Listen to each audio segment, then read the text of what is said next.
মা রান্না হয়ে গেলে ভাতটা বেড়ে দাও প্লিজ, আমি রেডি হয়ে নিচ্ছি, এমনিতে দেরি হয়ে গেছে, আর টিফিন বক্সটা প্যাকে ঢুকিয়ে দেবে, ঠিক আছে?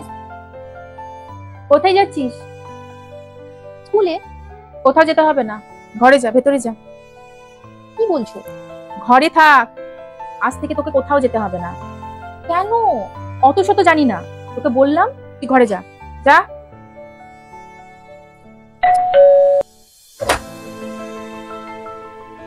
আন্টি ভেতরে আসো।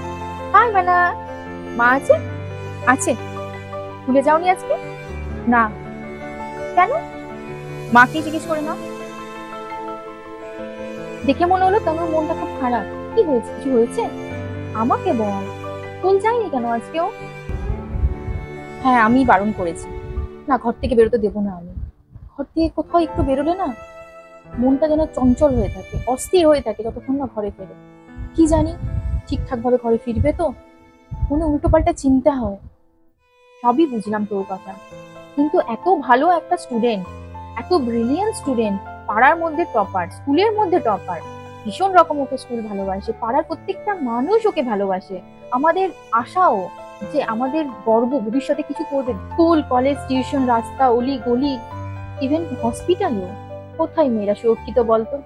আগে তো সুস্থভাবে বাঁচুক, তারপরে অন্য কিছু। আর শোন, ওর স্বপ্ন তো বড় সায়েন্টিস্ট হবে, কেন তোরও তো স্বপ্ন বল।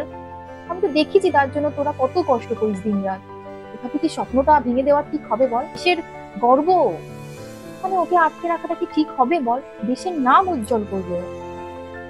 জানিস আমার মেয়ের এইটুকু কেটে গেলে না আমার ভেতরটা হু হু করে ওঠে। ওর এইটুকু কষ্ট আমি সহ্য করতে পারি না। ভাবতো সেই মাটার কথা, তার ক্ষত বিক্ষত মেয়ের শরীরটা দেখে তার কি কষ্ট হয়েছিল, তার ভেতরে হৃৎপিণ্ডটা বেরিয়ে চলে এসেছিল।